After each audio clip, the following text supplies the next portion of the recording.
My name is Katie Briggs. That's all I have to say, and I'm going to talk to y'all about the importance of family, because that's one of my big passions. And I don't really have a PowerPoint, so you're just going to have to be entertained by just me. So I'm sorry. But have y'all ever really noticed that no two families are ever exactly alike?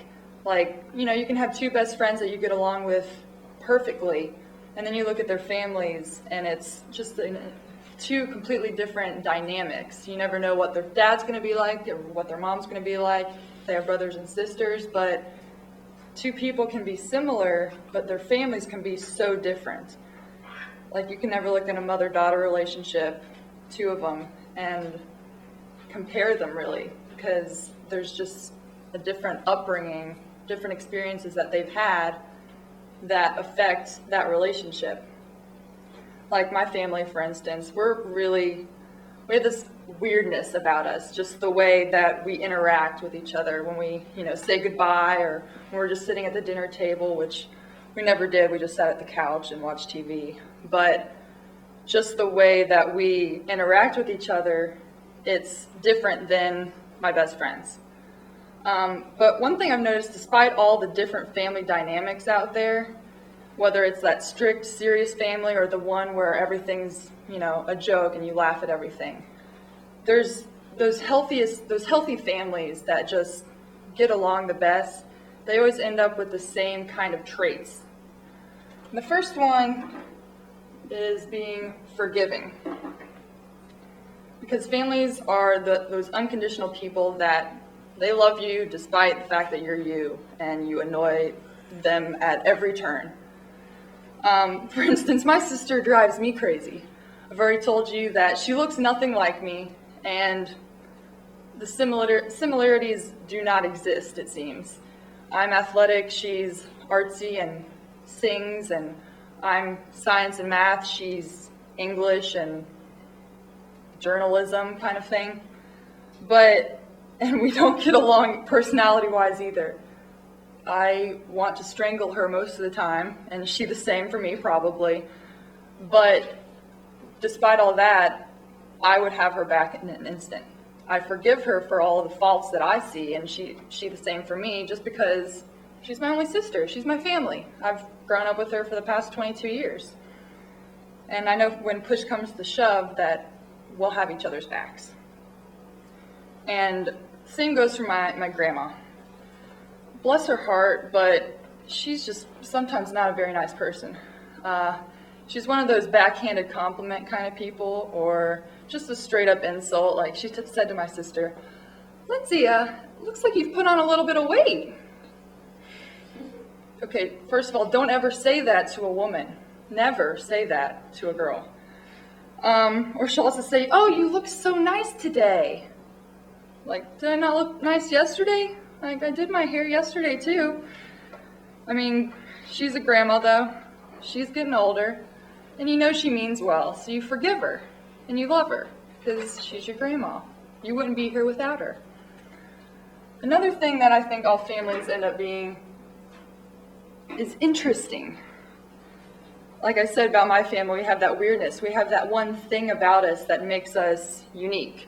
I think all families end up having that, and it's not the same thing.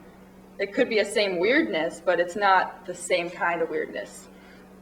One other thing about my family is we're strangely close in what we'll talk about.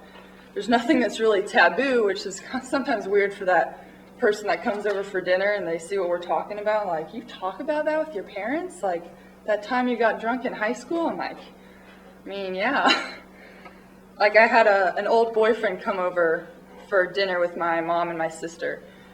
And my mom asked, it wasn't really directed at either of us, but she asked, "So do y'all go to the bathroom in front of each other yet?"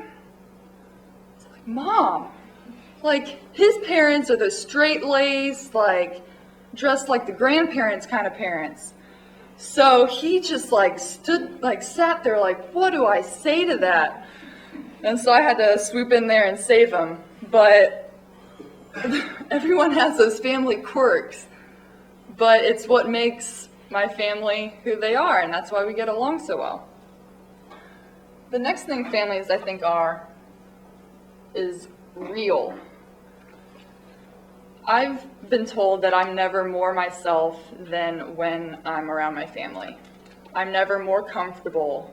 I act just the most like me.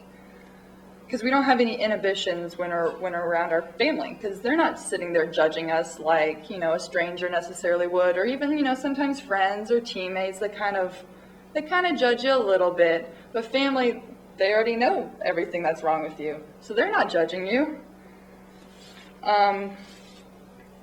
There's a certain reserve, I think, a certain formality when you're around people that aren't your family that you don't necessarily mean to put on a front, but I think to a certain extent a lot of people do. And with family, it's just that front doesn't exist in any capacity. I think healthy families are also, there goes my S. They're supportive. They have each other's backs at every turn, and they encourage, whatever dream or goal you have. I actually had a relationship from high school into beginning of my college years that almost tore my family apart. He was we like to call him a sociopath now, but he was a very controlling, manipulative kind of person, and I was 18, and against my better judgment, I was going to move to Virginia, transfer from UGA, great school, go to Virginia, and sit there and be his Navy wife. And my family had my back. Every single family member that, I haven't seen, they live in Kansas, every single one of them called me to try and, we support you, we love you, but don't do it. Well, thankfully I didn't do it, which is why I'm here, and which is why I have the life I have, because my family supported me. They didn't judge me. They weren't getting mad at me. I mean, my dad got a little mad at me because he was like, "You're so smart, why are you doing this?" But they supported me, and I know that my life would not be as good as it is today without that support. And the last thing is families are teachers. You're with them from the moment you're born. Those experiences are just so built into your core that you probably don't even remember most of the lessons you learned in the first years of your life. But they're there, and they're there because of your families. They're like some of the things I learned from my dad, or my family in general, but mostly my dad. First one, he's always talking about due diligence. Do your due diligence. If you want something, you have to work hard, find out what you need to know, and do what you have to do to get there. I also learned that honesty is really the best policy. My parents preferred if I was just honest with them about, "Hey, I've been drinking, can you come pick me up?" instead of, "I'm going to try and drive home drunk at, 1 in the morning just so I don't get in trouble." They didn't care what I had done wrong as long as I was honest with them about it. And also, do what makes you happy. My dad taught me that from as the first time I can remember him coming home from work in his suit, his scratchy suit, because whenever I'd hug him, my face would always hurt a little afterwards. But he didn't really like his job. He hated his job. His boss was a jerk, and he just didn't feel fulfilled after he came home every day. And from that, I know that my life won't be worth living without doing something that I really love.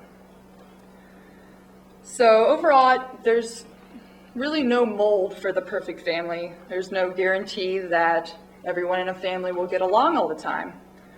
But I think it all adds up to putting your family first.